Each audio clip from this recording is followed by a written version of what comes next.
राजाशाहीचा आवाज न्यूज चॅनलमध्ये स्वागत आहे. मी अक्षय गायकवाड. आज 5 दिवस झाले PhD संशोधक विद्यार्थ्यांचं आज 5वं उपोषण आहे, 5वा दिवस आहे. तर तुम्ही पाहू शकता की पाऊस, पाणी, वादळ, वारा या प्रसंगामध्ये सुद्धा विद्यार्थी आजपर्यंत त्या पद्धतीने तटून आहेत की त्यांचं जोपर्यंत PhDची जे फेलोशिप आहे तोपर्यंत मिळणार नाही तोपर्यंत याचं उपोषण चालू राहणार आहे.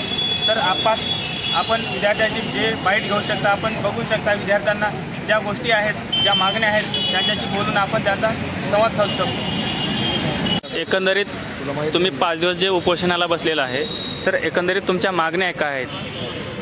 आमच्या मागण्या आहेत, आम्ही संशोधक PhD संशोधक विद्यार्थी आहे आणि आमच्या सर्वांच्या मागण्या आहेत. आज 2 वर्ष झालं की आमची जाहिरात झालेली आहे.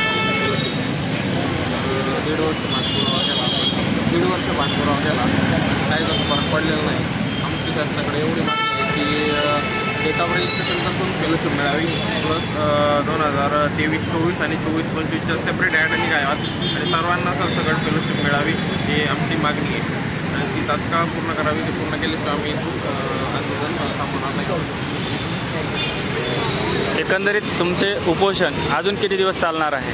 जोपर्यंत शासन नसून आमच्या मागण्या मान्य करत नाही तोपर्यंत आम्ही ते उपोषण बंद करणार नाही, चालूच करणार. एकंदरीत तुम्ही आता सध्याला किती विद्यार्थी आहोत? कोणाची तब्येत वगैरे खालावली वगैरे आहे का? आता 1-2 मिनिट खालावली होती आणि आता तर आम्ही 2 त्यांच्या हळूहळू जमावत होते. आता तुम्हाला देखरेखीसाठी डॉक्टर वगैरे येतात का? आम्हाला माहितीचे होते. बरं.